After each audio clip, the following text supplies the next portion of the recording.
Fire Emblem Three Hopes' demo so far has introduced a handful of off-screen characters who were kind of just plot devices in Three Houses as actual people with faces and things to do. In today's video, we go over everything these introduced characters do in the story, as well as highlight anything they were mentioned to have done in the base game, to give context to the action they take within the demo so far. There are many Lord Fathers that have an early presence here, so let's begin with Scarlet Blazes. Leopold von Burgley's. I briefly mentioned Count Burgley's and Holst in a video actually dedicated to the both of them. It isn't that long, but in regards to who these two men are, you should watch that one as it will cover both of them in more detail in the base game. But for now, I will briefly recap what Leopold is all about. Leopold is Caspar's father, the Empire's Minister of Military Affairs. He's described as an incredibly strong warrior, and Caspar actually says that the Empire has never once lost a battle when he fought as well. There's also rumors about him that he KO'd a freaking bear with his bare hands. Essentially, if you run into him on the other side of a fight, you are statistically guaranteed to lose. In Three Hopes, if you examine him during Scarlet Blaze's third chapter, you'll see that he has a new sacred weapon equipped, Yarngraper. Petra also does not like him, which is a given since during the Dagda-Brigid War, he fended off both nations attacking and killed Petra's father in the process. This event is a point of concern for Caspar and Petra in their supports, and it's actually carried over in the battle itself. Most importantly, however, Leopold was involved in negotiations with Edelgard, which allowed her coup against Duke Eyre to go smoothly in Chapter 11. He, along with Count Hevering, Linhardt's father, play a very similar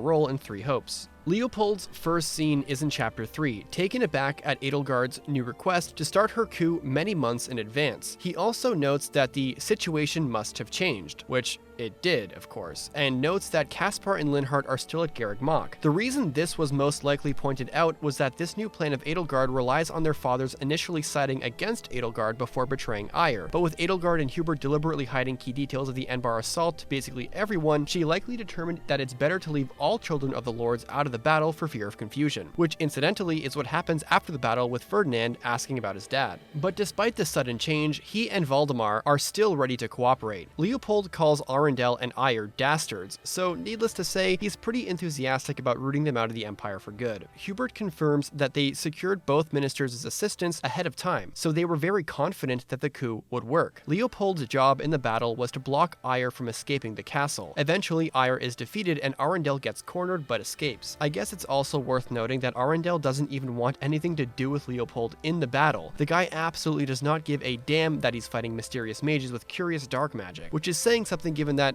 as you know, it's Arundel / Talus. After the battle, the ministers start talking logistics about Edelgard's advanced plan to go to war against Rhea, confirming that he has 2 years to prepare for a 5-year war. This actually gives Leopold more time than in the original timeline to prepare for a war against the church. In the original timeline, Edelgard's coup occurs within moments before her coronation. This time, however, because of the early coup and plans to declare war in 2 years, Leopold has much more time, plus the backing of Valdemar to properly budget the campaign. 2 years later, Edelgard gathers the Black Eagle Strike Force plus Monica and discusses her plans to attack Garreg Mach, and Caspar notes that because his father isn't joining, that she must have other plans for him. And that's it for him. Moving on to Leopold's partner in crime, Valdemar von Hevering. Valdemar's role so far is virtually the same as Leopold's, but in the original game, he has even less of a no-name presence than him. Just like his partner in Three Houses' timeline, Linhardt mentions Edelgard assured his cooperation in order to launch the war against the church. It's also suggested, and confirmed in Three Hopes, in Linhardt and Caspar's sea support that he's very tall, claiming Valdemar would totally sweep Leopold in a fight just because he has the height advantage. Linhardt also steals some of his money in Silver Snow when he defects to the church, and that's pretty much it. Other than Linhardt's profile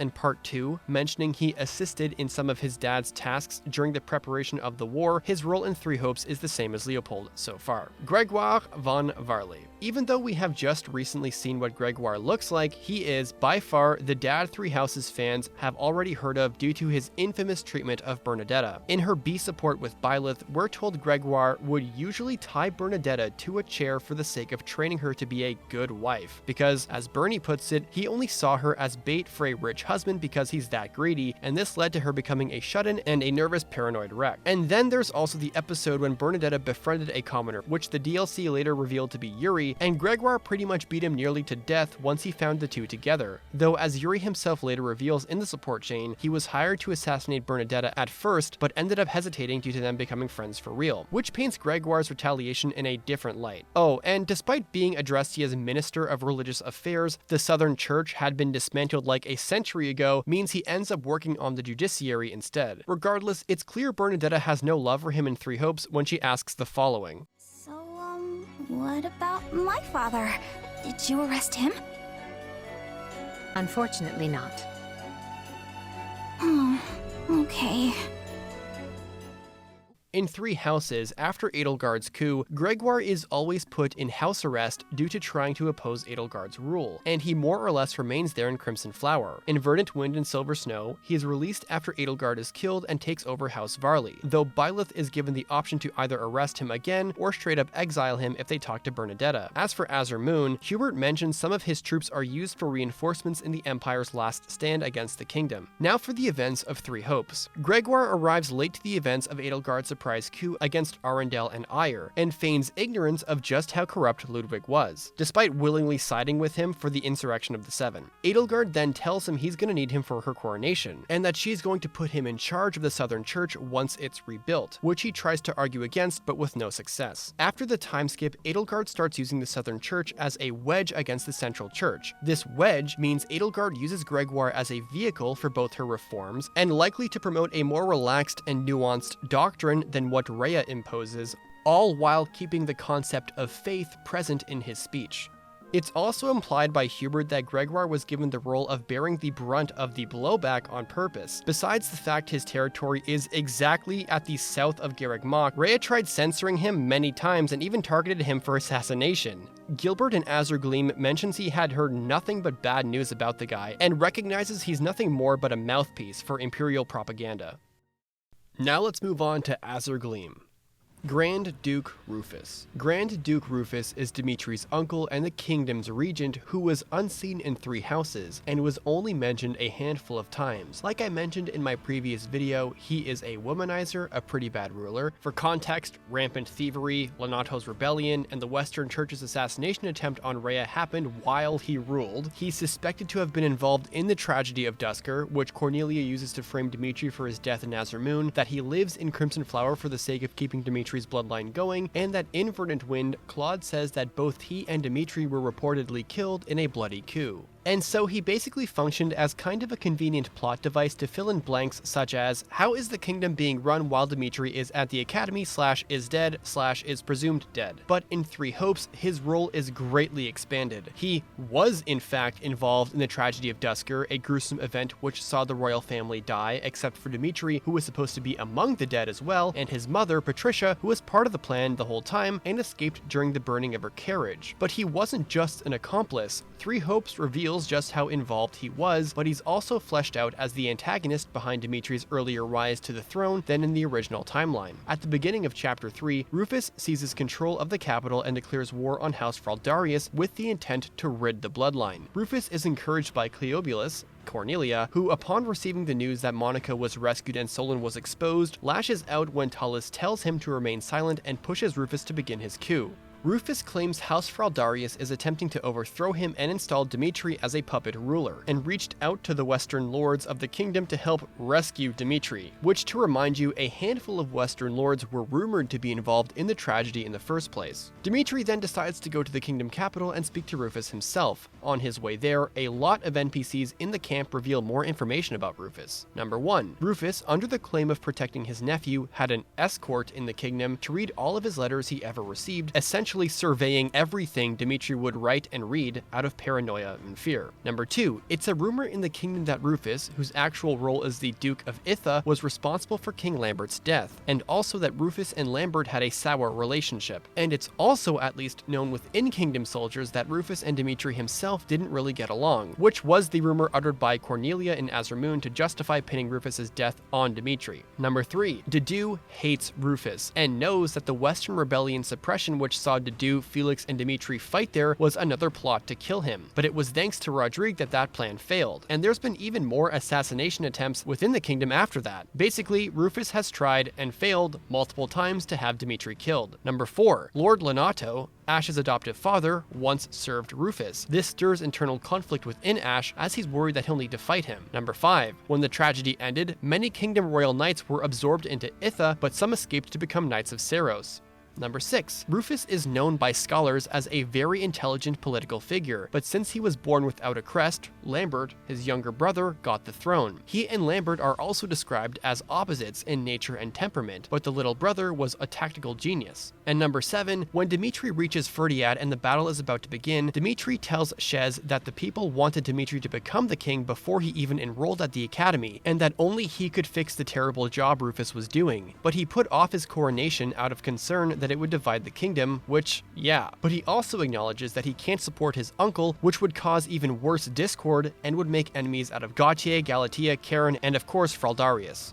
Upon Rufus receiving a letter from Dimitri wishing that a peaceful resolution could be attained, he tears the letter to pieces, distrusting his nephew's intentions and is very confident that he wants to kill him. His fear is even more emphasized when he admits to Cornelia that every night since the tragedy, he's dreamt of a lion ripping out his throat. After hearing the events unfolding in the Empire from Talus's messenger, frustrated, Cornelia orders the mage to rally the Western lords and stop Dimitri's advance, effectively sparking a civil war. In the battle itself, we see firsthand just how awful Rufus is, using normal citizens as meat shields to deter Dimitri's advance. We also see a moment where, upon Kleiman's defeat, Dimitri holds him for questioning. To those uninitiated, House Kleiman had no land rights of their own until after the tragedy, where they were chiefly responsible, under Rufus's command I'd wager, to oversee the annexation of Duscur, and was rewarded with that as territory to rule. Given that in the time skip, Duscur is already on the way to recovery, it is likely that all of what Dimitri learned from Kleiman's follower in Azure Moon was learned much earlier, and so relations between both countries were also restored. Finally, Rufus is defeated and Dimitri beheads him, but not before asking him this. None for you. But tell me something, boy. Does it trouble you to slay your own kin? What a surprise. I did not think you capable of sympathy, craven monster that you are. Yes. But either way, I do what I must. Margrave Mathias Gautier. Mathias Gautier is the father of Miquelon and Sylvain, and in Three Houses is mostly unmentioned. He favors Sylvain because he was born with the crest of Gautier, and with great crests comes great responsibility. Those born with the crest of Gautier are destined to wield the Lance of Ruin, and as Margrave, chiefly responsible for defending their territory against the invaders from the Sreng region. I could be missing another obscure detail about him, but yeah, that's pretty much it. In Three Hopes, he's given a much more tactical and hands-on role for the kingdom. So far, he serves as the intelligence gathering guy of sorts for Dimitri. Upon capturing Kleiman, Elidor, and Mateus during their battle at the capital, Mathias leads the interrogation and reports the following to Dimitri. Number 1. The 3 aforementioned lords, and more, are suspected to be accomplices in the tragedy, who are promised money and supplies by Lord Arundel for their cooperation. And number 2, in 1171, Cornelia, the kingdom's court mage, who is really Cleobulus, arranged for Arundel and Edelgard to come to the kingdom to seek asylum after they were exiled from the Empire. In Chapter 4's introduction, Mathias continues to carry an air of strategy and provides a strong argument for siding with the Church and granting Rhea asylum in the kingdom, as well as explaining that accepting the Southern Church would basically be the equivalent to submitting to the Empire, which would lead to heavy taxation in favor of imperial nobility and basically just losing the war before it even started. And all that happened in Three Houses under Cornelia would just happen here. Mathias so far has served as a more objective, calculated planner with a veteran's demeanor, which thus far has proven beneficial to Dimitri. Cleobulus. Cleobulus is the real identity of Cornelia's body snatcher. If you recall, I talked about him in the cutting room floor video on Three Houses, which went over the slew of cut content in that game. Here's what was briefly said about Cleobulus. Near the character data where minor nobles of those who slither in the dark are stored, there is a code for one unseen member called Cleobulus. They have Agarthan technology like all named Agarthans, are set to use the Warlock class by default, and appear to use generic graphics and voice clips. It's also interesting interesting to note that, number 1, his inclusion into the game completes the 7 Sages of Greece naming motif most of the important members, not named Kronya, follow, and number 2, that they are located between all minor Agarthans that appear in the map at Stand Strong at Shambhala, used in Silver Snow and Verdant Wind, suggesting Cleobulus was likely intended to appear there as well before being cut. So it was pretty shocking to see that Cleobulus was actually reintroduced as the Cornelia stand-in. He not once, but twice expresses frustration and impatience towards Talus. First in Chapter 2 of Azure Gleam, where he insists that he will not wait 1,000 years for that doddering old fool to act, and then tells the messenger to start mobilizing the Western Lords to stop Dimitri's advance. And 2, when he's fighting the Allies, where he blames Talus for everything that happened in the kingdom. He then escapes the capital, possibly returning to Shambhala or generally in hiding.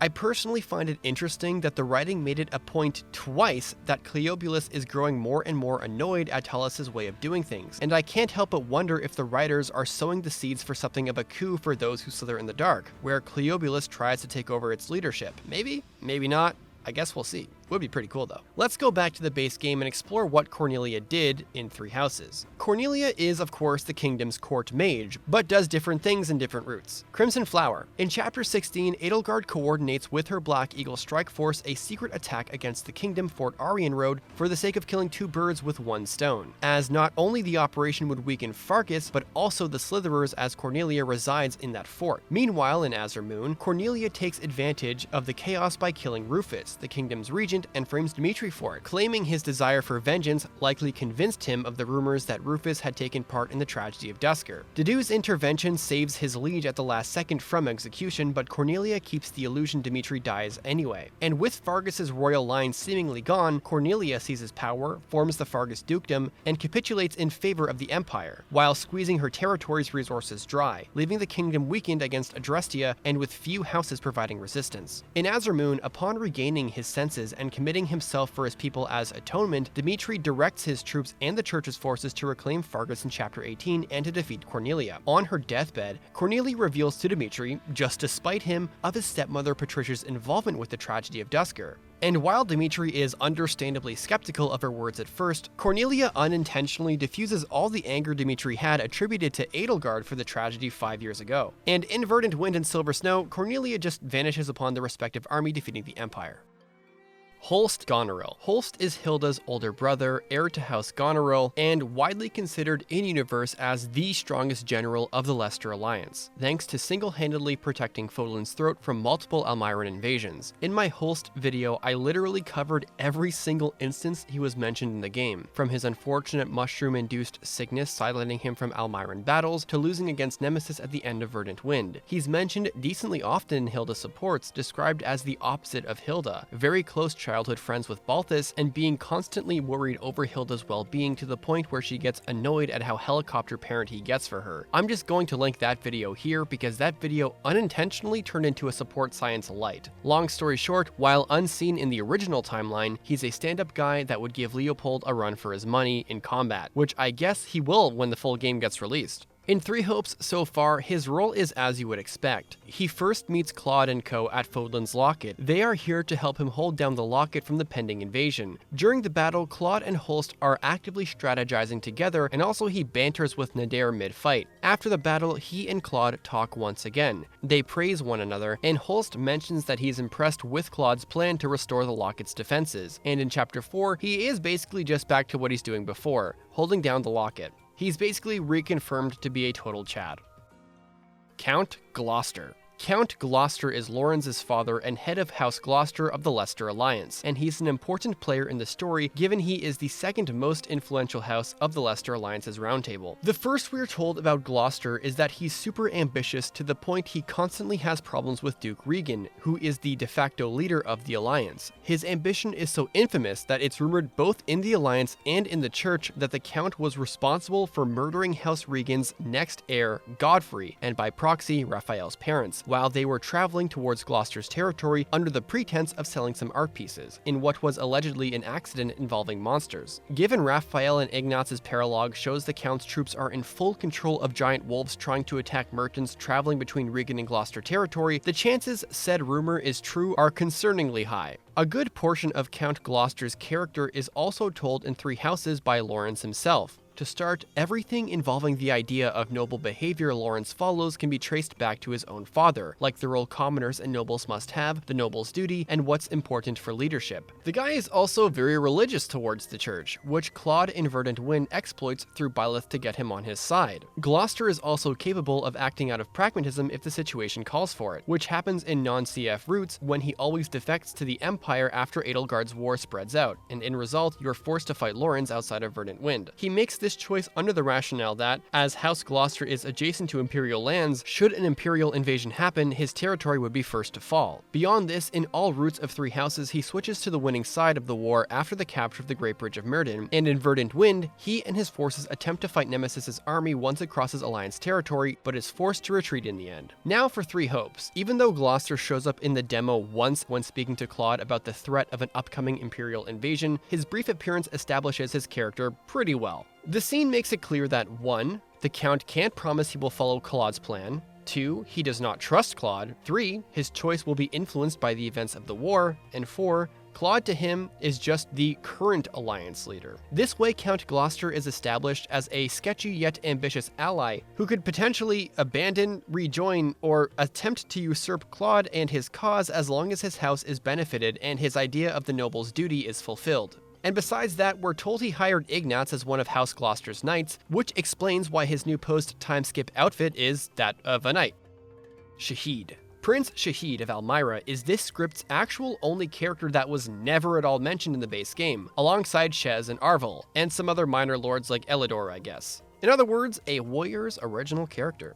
Shahid is an arrogant prick. He's first seen arguing with Nadir before his attack on the locket, being unreasonable and impatient that Nadir isn't just blindly attacking Holst with no regard for who they're up against. He also evidently has a giant ego, rhetorically asking him if Holst, a quote-unquote cowardly savage, is a superior commander to the quote-unquote next king of Almyra. Yeah. Besides this, he's also opportunistic and opts to strike at the Alliance without even being given the order from the king of Almyra, hoping victory will put him in his favor. He has ambitions to conquer all of Fodlan, so good luck with that one, Chief. It's also worth noting that he name drops Khalid, but from the looks of the actual battle that ensues, seems unaware that Claude is Khalid. Anyway, his arrogance does not play in his favor as the game makes it evident that the Almyrans are not very motivated, and even Nadir is maybe able to be coaxed out of battle. When they fight, he compares Claude to his wretch of a brother in every way. Khalid has a documented tenuous relationship with his half-siblings at best growing up in Almyra, and I think the intention here is that Shahid doesn't realize that Khalid, Claude's real name, is standing right in front of him. But neither of them actually recognize the other. It seems like for a bit, things will return back to normal in the locket as the focus on Golden Wildfire shifts to the Imperial border, and I guess we'll see how Shahid and the Almyrans act in the full game soon enough.